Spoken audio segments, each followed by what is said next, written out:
Jika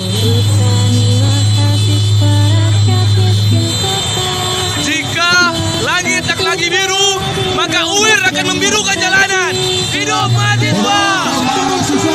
Saya hari kemarin ditelepon oleh Wakabareskrim bernama Dwi Chandra. Tolong kepada Pak Dwi Chandra Bareskrim, ingatkan, Anda mau menego dengan saya, tidak akan sekalipun saya menego. Betul! Sepakat! Mahasiswa tidak akan duduk dengan pembunuh. Sepakat! Mulai dari Wadas, penembakan KM50, mahasiswa di Ternate, semua dibunuh oleh polisi. Pembunuh! Kami tidak akan duduk dengan pembunuh. Itu yang tegas sikap kami.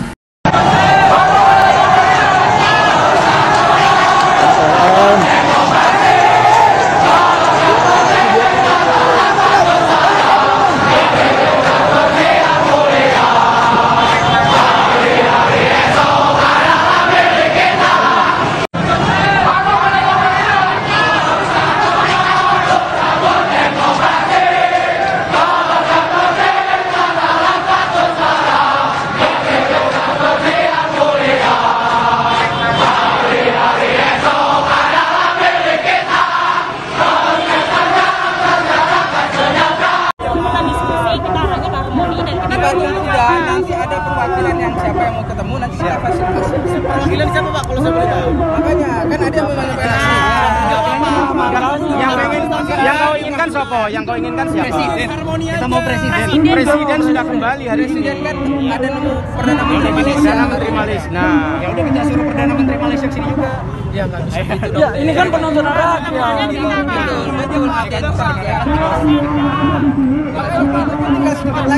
Ayo kita cepat bisa. Teman-teman semua, mulai dari tadi malam hingga hari ini, kita mendapatkan berbagai macam tindakan intimidasi.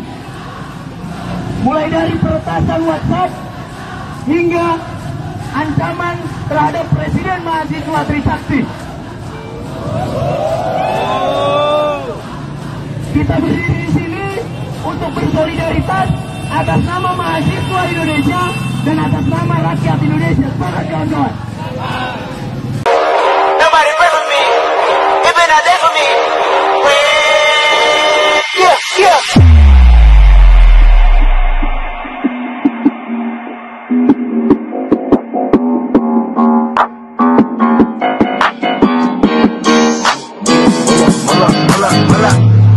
Bitch, sit down. Sit down.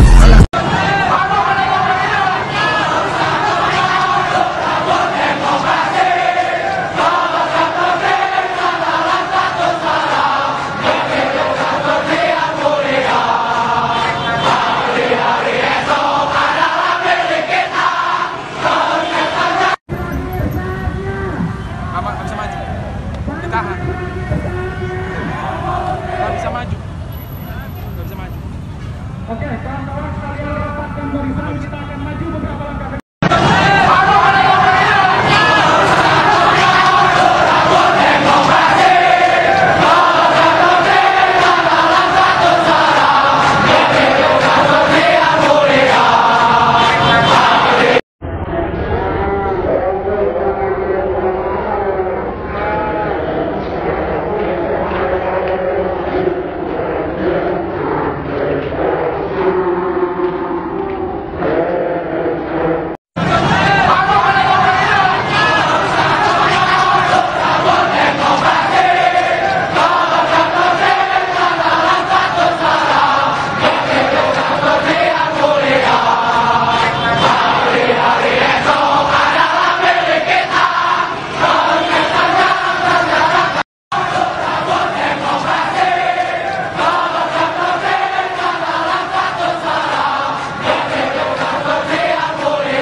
Tetap inti kita seluruh teori dan kapasitas negara udah selesai dan kita mesti bersiap-siap mencari tokoh-tokoh yang bisa menuntun dalam waktu sementara sebelum sidang istimewa MPR untuk memilih presiden baru kan kita mesti bayangkan itu sebetulnya supaya nggak berantakan. Jadi siapa kira-kira yang bisa memastikan bahwa 2 minggu ke depan nggak ada kerusuhan sosial? Nggak ada. Dan itu artinya kita mesti lihat apa hukumnya kalau Presiden Jokowi dipaksa turun oleh ekonomi, bukan dipaksa turun oleh rakyat ya, dipaksa turun oleh ekonomi itu. Yang mesti disiapin ya teori pertama ya, pergi pada konstitusi. Konstitusi mengatur triumvirat yang akan menguasai sementara pemerintahan sementara. Dan kalau ada triumvirat misalnya ada Pak Menteri Pertahanan, Menteri Dalam Negeri, dan Menteri Luar Negeri. Dari tiga profil itu ya Prabowo yang paling punya profil memerintah kan dua menteri yang lain kan itu menteri ya rendah aja legitimasinya tuh, Menteri Dalam Negeri maupun Menteri Luar Negeri. Jadi kita mesti juga bayangkan itu tuh. Lalu kemudian diperlukan tokoh publik, mungkin Pak Amin Rais masuk lagi, Pak SBY datang lagi, Pak Yusuf Kala datang lagi. Ya sebaiknya istana berpikir itulah, nggak usah dia pikir rumit-rumit lagi buat ngumpulin big data baru apa.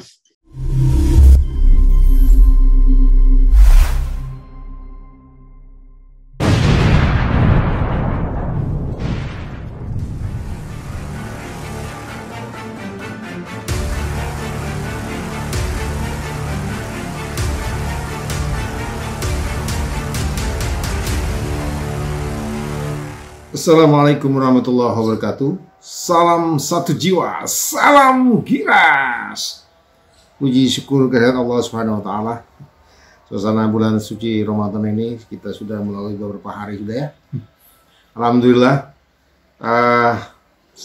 Ini suara adzan terdengar, suara salat azhar yang baru saja berkumandang, dan ketika kami sudah ngambil rekaman ya, selamat menunaikan ibadah sholat ashar ketika rekaman kita ambil.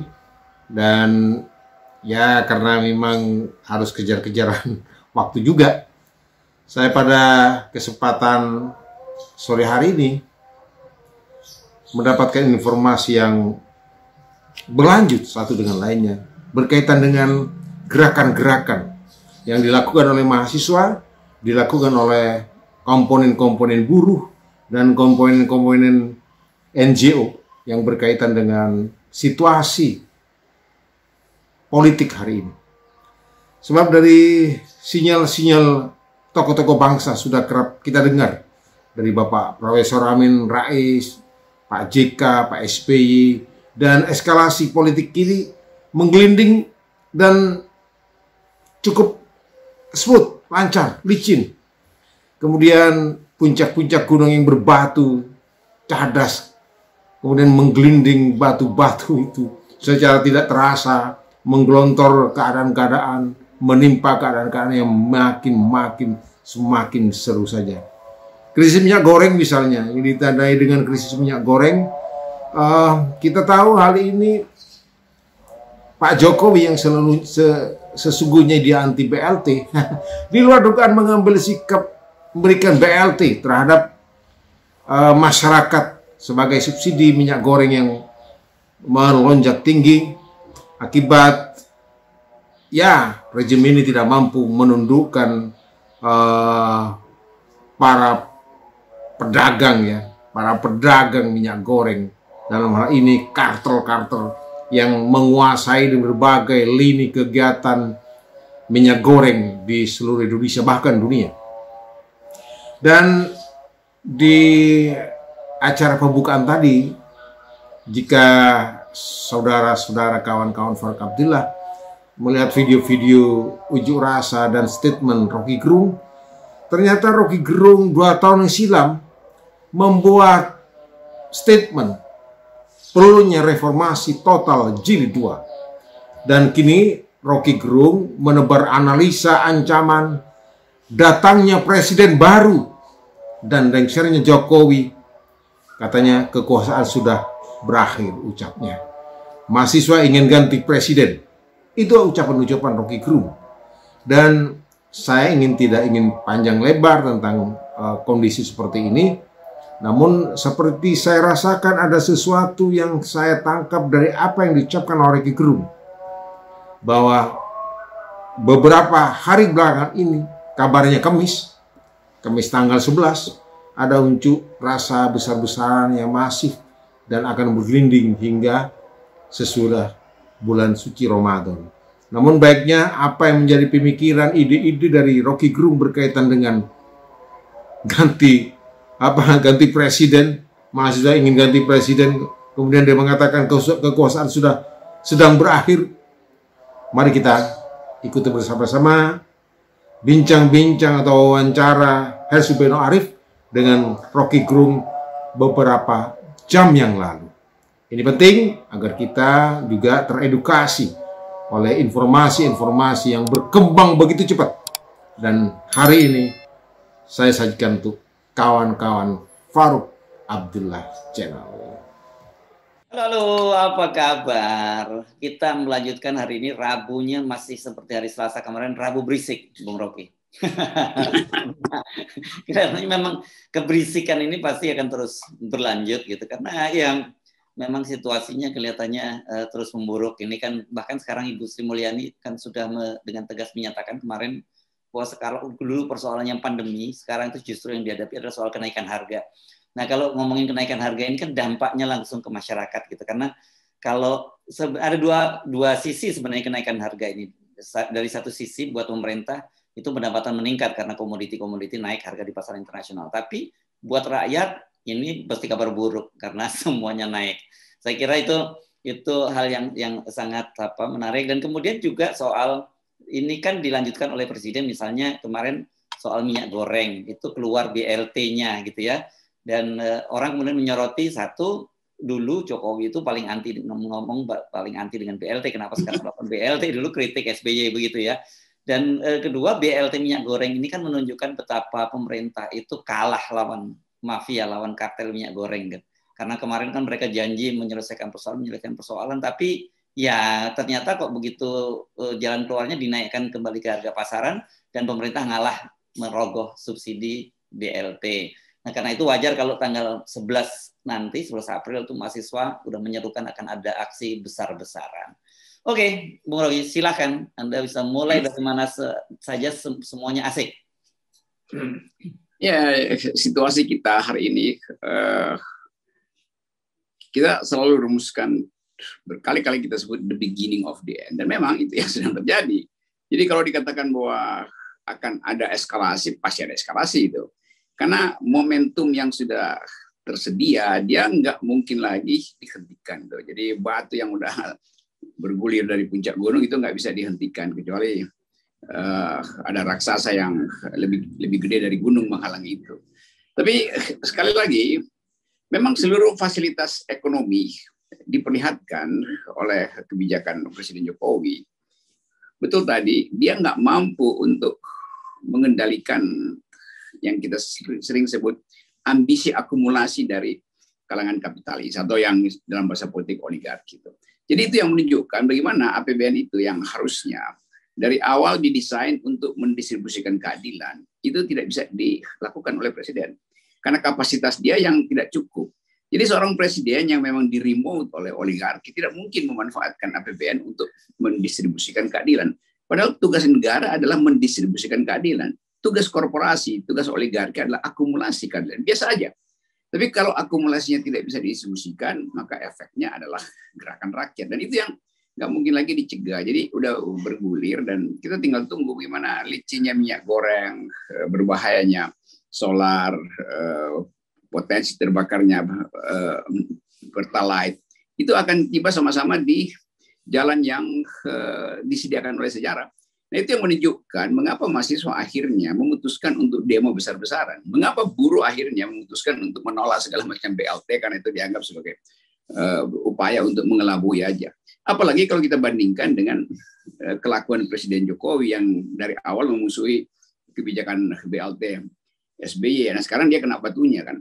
Padahal sebetulnya menteri yang sama yaitu Sri Mulyani yang mendesain BLT di zaman Jokowi. Jadi terlihat bahwa Ibu Sri Mulyani juga sebetulnya, ya kalau dia kuat dalam argumen kan dia bilang aja saya menteri SBY dulu saya lakukan itu dan bangsa ini selamat.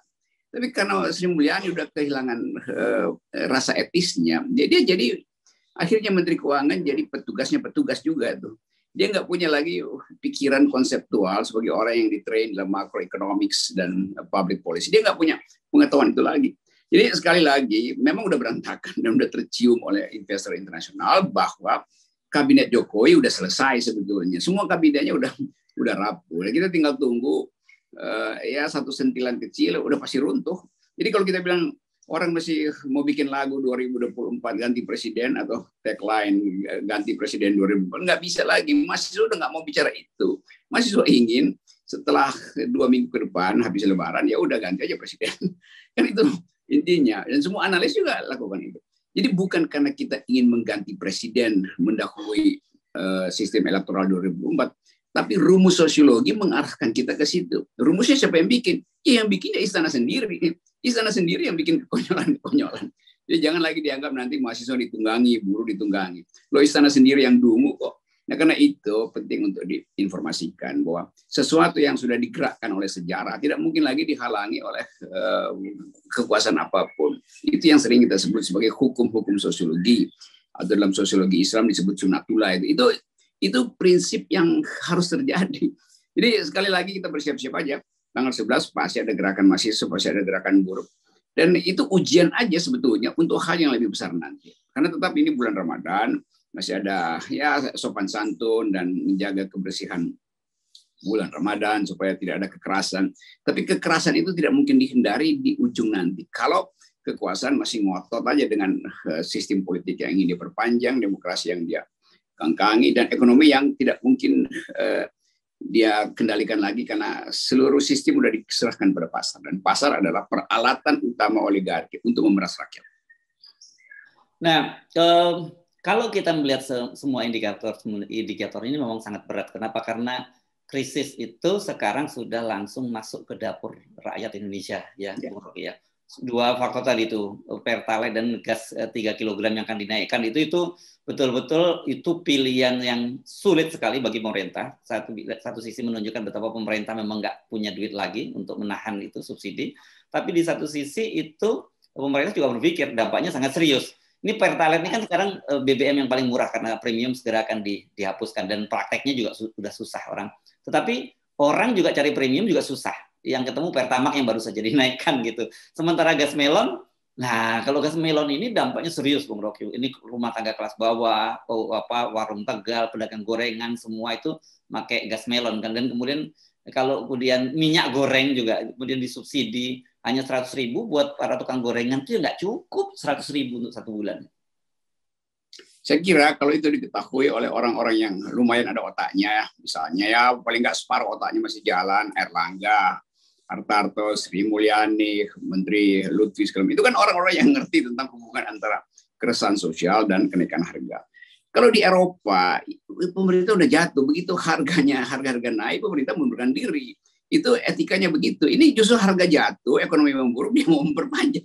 Karena memang otaknya nggak mampu untuk melihat hukum-hukum sosiologi. Jadi sekali lagi, basic needs kita udah di tingkat subsisten, bertahan, dan orang akan balik lagi kayu bakar. Itu artinya hutan akan dirusak lagi. Di desa-desa pasti terjadi itu. Saya dapat keterangan dari teman-teman yang habis mendaki di sekitar Gunung Sindoro segala macam itu. Itu juga begitu. Rakyat udah nggak bisa beli LPG, jadi mulai lagi ibu-ibu, nenek, emak-emak sendiri, bukan lagi bapaknya tuh, yang datang bahkan naik sampai puncak gunung untuk cari kayu bakar kering. Itu jalannya 5-6 jam setiap hari. Jadi akan terjadi perusakan hutan akibat dari soal-soal dapur tadi. Jadi ini satu kompleks persoalan yang ya gampang aja kita terangkan sebetulnya. Yaitu harusnya mundur aja kabinetnya kan, supaya ada mindset yang berubah. Walaupun orang merasa oke, mundurnya kabinet nggak menyelesaikan soal, iya. Tapi dengan mundurnya kabinet, ada moral publik yang dibangkitkan ulang. Bahwa masih ada harapan, karena akan ada perubahan. Nah, mundurkannya kabinet itu artinya presiden juga harus menghentikan aktivitas politiknya. Dengan kata lain, presiden bilang aja, saya nggak mampu lagi, ya mundur aja. Jadi mundurnya presiden itu justru menyelesaikan masalah. Jangan sampai dimundurkan di jalan, dan itu buruk sekali kan. Citra presiden kita berkali-kali dimundurkan di tengah jalan karena krisis ekonomi. Jadi Pak Jokowi mungkin dia kerahkan segala macam dukun. Dukunnya juga pasti udah nyerah, karena dukun itu juga kan melihat fakta di lapangan. Dukun kalau nggak ada Pertalite, motornya juga nggak bisa jalan tuh. Demikian juga kiri kanannya tuh, akibat kiri kanannya. Jadi sekali lagi kita rumuskan aja bahwa gerakan mahasiswa dan gerakan buruh udah tiba pada momentum yang sama. Tinggal mendirikan monumen. Itu yang dari 1 semester lalu dianalisis oleh FNN, dan itu yang terjadi sebetulnya. Apalagi ditambah dengan keterangan-keterangan ekonomi makro yang ditulis terus-menerus oleh Antoni Budiawan, Faisal Basri, Rizal Ramli, semua itu kan kerjaan otak yang dihasilkan oleh kesayangan kita pada bangsa ini. Tapi dituduh sebagai menggerogoti kebijakan pemerintah. Lo pemerintah menggerogoti kebijakannya sendiri karena dia tidak mampu ambil jarak dari oligarki. Kan itu aja intinya. Diputer-puter ya cuma di situ intinya tuh. Masa presiden nggak bisa mengendalikan harga minyak goreng, yang bener aja tuh. Terus ngapain dia jadi presiden tuh? Kan mending jadi petani sawit aja sebetulnya yang sekedar metik-metik hasil bumi. Ya, dan tadi kan ada menyebut beberapa elemen tadi itu, para ekonomi dan juga gerakan masyarakat buruh. Tapi media ini yang kita amati ya, Bung Rocky, kan dengan kritik kita keras terhadap berbagai media-media mainstream itu, sekarang mulai muncul satu persatu kesadaran itu di media, karena kita melihat media yang tadinya ya gayanya seperti itu, gaya melambai begitu, tiba-tiba sekarang mulai kritis terhadap pemerintah. Dan yang betul-betul disoroti oleh media itu saya perhatikan satu gerakan perpanjangan masa jabatan 3 periode yang dianggap gerakan liar itu. Kemudian yang kedua, yang salah satu menteri yang paling banyak diincar oleh media saya amati itu adalah Lutfi. Ini karena berkaitan dia janji-janji soal minyak goreng itu berkali-kali janji tidak terpenuhi. Janji mau mempublikasikan mafia minyak goreng ternyata sampai sekarang ditunggu-tunggu juga tidak terpenuhi. Nah, ini yang terbaru disoroti itu tadi, janji akan menstabilkan harga minyak goreng sebelum Ramadan, tiba-tiba sekarang yang terjadi malah pemerintah mengambil BLT karena membiarkan harga minyak goreng kemasan ke pasaran gitu. Kita paham itu. Media-media kan di belakangnya juga cukong partai sebetulnya, sama aja lagi nunggu momentum. Tapi sekarang momentumnya nggak bisa dia cegah tuh. Kalau kita membayangkan bahwa yang disasar masih menteri, ya dialah biasalah itu kan. Tapi sebetulnya kan nggak fair juga. Menteri Lutfi udah bilang dia nggak mampu. Bahkan dia tahu bahwa yang dia kerjakan itu sebetulnya ya cuma penggalan dari yang dikerjakan oleh presiden. Karena itu dia lemparkan kembali poin itu pada presiden. Dengan mengatakan ya saya nggak mampu dan saya tahu tapi saya nggak bisa ucapkan siapa mereka. Itu artinya Lutfi mau bilang presiden yang justru tahu tuh. Jadi kasih perintah lebih keras dong. Tapi presiden kan nggak mungkin. Karena dia sendiri adalah bagian dari oligarki itu. Jadi konyolnya di situ. Pers juga mainstream konyol karena hanya menyoroti Lutfi. Lutfi juga konyol. Karena konsekuensi dari dia bilang nggak mampu, ya mundur. Kan gampang betul kan. Saya nggak mampu. Terus saya masih bertahan. Ada dungu namanya. Masa Lutfi jadi dungu begitu. Melihat problem sekecil itu. Demikian juga Sri Mulyani itu.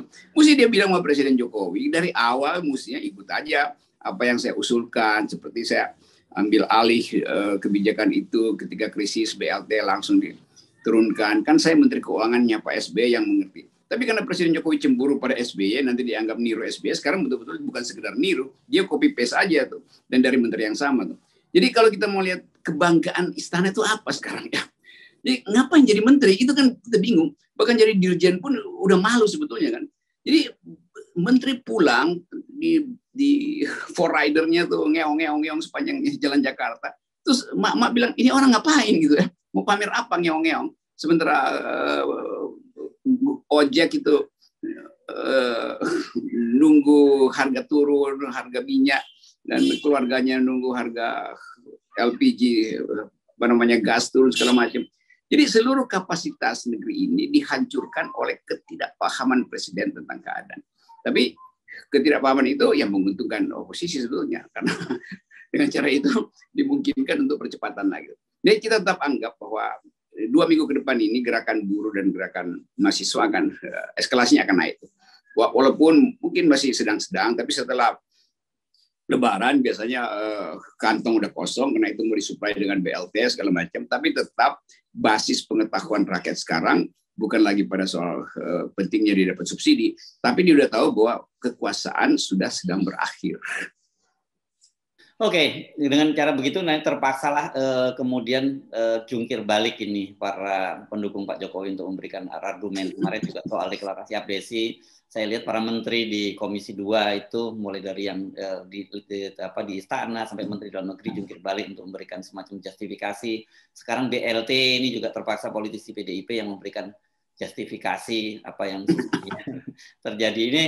Tapi saya kira ini ibaratnya benar sekali kalau kita membayangkan mereka ini apa ya, kemarin saya membaca ada istilahnya kemarahan Pak Jokowi terhadap harga-harga itu seperti orang yang bersembunyi di balik ilalang gitu.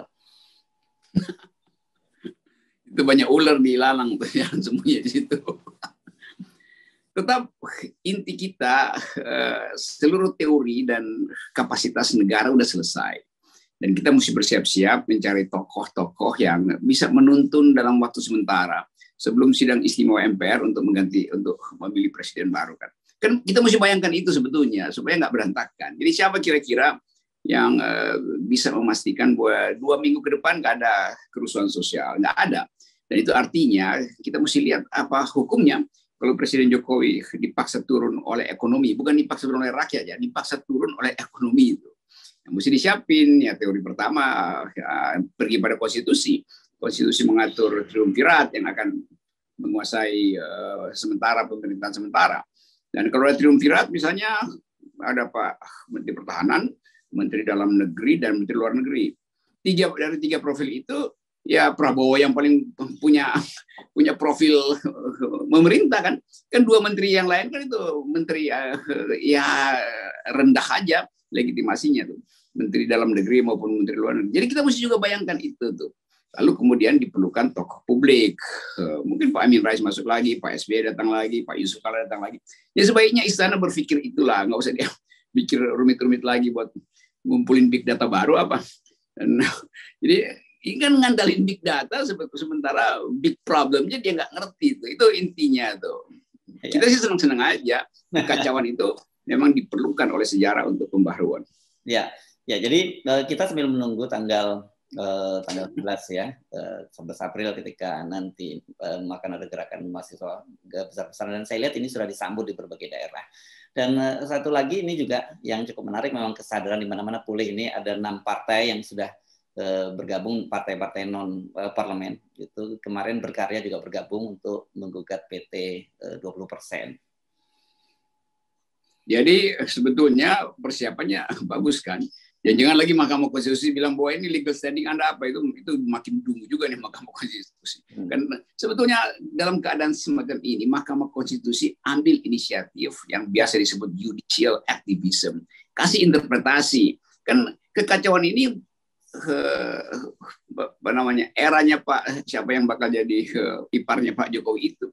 Justru dia bisa berperan, kasih tahu pada calon iparnya bahwa konstitusi kita bilang dalam keadaan semacam ini hentikan isu perpanjangan kekuasaan. Dalam keadaan semacam ini ambil langkah strategis, yaitu rubah kabinet dengan memasukkan tokoh-tokoh lain yang mungkin kritisi kan kalau Mahkamah Konstitusi otaknya bagus, dia bisa kasih itu tuh semacam assessment konstitusional karena keadaannya darurat. Bahkan Mahkamah Konstitusi bisa bilang ini pradarurat loh. Maka Mahkamah Konstitusi bisa kasih nasihat itu.